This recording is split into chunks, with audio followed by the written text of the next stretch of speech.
I am back college love story part 2 सबैजनाले सुनेर साथ दिनु लेट्स गो आए म त आफ्नो लभ स्टोरी बोकी लेख्न पाइन धेरै कलमको मसी सकी रेकर्ड गर्न बसे मेरो सब काम सकी ध्यान दिएर सुन्नु होला एकछिन कतै बसी 10 बजेको क्लास म त 8 बजे नै रेडी कति बेला आउँछिन् भन्दै उनकै बाटो हेरी बाटो हेर्दा हेर्दै दुखिसक्यो आँखा गेडी क्यान्टिन पुगी खाइराथे समोसा जेरी त्यतिकैमा आइन् उनी चिटिक्क परी घाँटीमा सास रोक्यो गिटिक्क गरी उनकै छेउमा उभिराथे लुसुक्क परी बिग्रिया दाँत देखाइ हाँसे मुसुक्क गरी क्लास भित्र गफ गर्दै बस्थ्यो सँगसँगै झुकिएर उसकै बेन्चमा बसी नछु धन्नै ध्यान भरि उनीतिर पढाइ सढाइ छैन सबै कुरा साँचो हो मैले झुटो बोले होइन हाँसिदेऊ मुटुमै साँचिदेऊ मायाले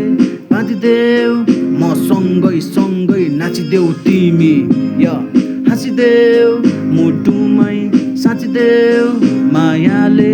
बाँधिदेऊ म सँगै सँगै नाचिदेऊ तिमी दिनभरि कलमा बिजी साँझ परेपछि टेक्स्टमा मुटु चिकिदिसके थिएँ उनलाई पहिलो भेटमा कलेज छुट्टी हुँदा सधैँ पर्खिरहन्थे गेटमा मनमा आँट लिई एक दिन लानु छ है डेटमा 7 महिना 17 गते आयो उसको बर्थडे मौका छोपी गिफ्ट दिँदै मनको कुरा भन्दै रिसाएर ठुला ठुला आँखा बनाइ हेर्छिन् एकछिन पछि मुस्कुराउँदै लभ यु टु पो भन्छन् यो सुनेर बेहोस म त त्यहीँ ढल्न लागे उनलाई ट्याग गरी फोटो पोस्ट गर्न थाले उनको एक झलक बिना दिनै खलो लाग्ने उसकै फोटो मोबाइलको वाल पेपरमा राख्ने सधैँ हामी साथ हुन्थ्यौँ एकअर्कालाई पता कलेजभरि हल्ला हाम्रो मायाको नै चर्चा हाम्रो जोडी कलेजकै बेस्ट कपाल भो आज भोलि पर्सि गर्दा गर्दै कलेज डे नि सकिगयो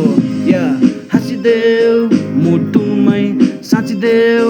मायाले बाँधिदेऊ म सँगै सँगै नाचिदेऊ तिमी हाँसिदेऊ मुटुमै साँचिदेऊ मायाले बाँधिदेऊ म सँगै सँगै नाचिदेऊ द्याट्स इट।